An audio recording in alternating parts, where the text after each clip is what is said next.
recording here. And pin you so we don't see me. All right. There we go. Okay. Andrew, thanks for joining us. When I called you this morning to congratulate you on the settlement, you were less than enthusiastic. Talk to me about what your concerns are, why you're not abundantly happy with this settlement. Well, it's never a time to celebrate when this is closure to an event that ended in somebody's loss of their life through no fault of their own. This was a civil rights case where a police officer, and the claim was, and we still fully believe, violated my client's civil rights by taking his life, shooting him without justification. We had a trial, and most of the jurors agreed with that. But in federal court, it requires a unanimous jury. Some people did not, so it was what's called a hung jury, and we were prepared to try it again. Yeah, it sounded like back in June, both sides were ready to go at it for round two. What happened? They substantially increased their offer, and it's a significant undertaking for my client to go forward with a trial, and it puts a lot of stress and pressure, not just on her, but also her family.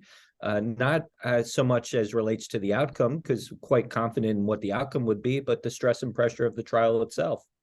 And it got to a point where it was felt that a point was made, that she did everything necessary to hold this police officer accountable, that many jurors agreed with her, and she felt a great deal of satisfaction associated with that. And, you know, every case has to have some measure of closure, and it was the time to close this.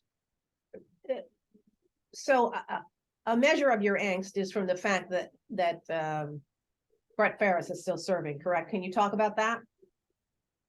Well, Detective Ferris took the life of another human being and suffered zero consequences. His defense was there was justification. I personally don't believe that's what the evidence showed, and many jurors who looked at it objectively agreed with that assessment. And it is, look, actions rewarded will be repeated. And he was rewarded for and not being held accountable for taking somebody else's life. And it troubles me that this is an individual who now is in our community carrying a gun and a badge, and acted in the manner that he did. That's why I have angst with respect to it. So the money helps, but it certainly doesn't make the problem go away, does it? This whole lack of accountability or lack of responsibility on the part of the Schenectady Police Department. I wouldn't even say the money helps. Given the choice, I know my client would take her husband in a heartbeat. I don't care what the number was. This was about a measure of deterrence, and I view myself as a deterrence lawyer. And the purpose of this litigation wasn't just to have an acknowledgement of the wrongdoing that happened, but to deter other police officers from taking the same action that he took. And I fear that we did not accomplish that goal. That's what my angst is. All right. Anything else you want to say pertaining to this?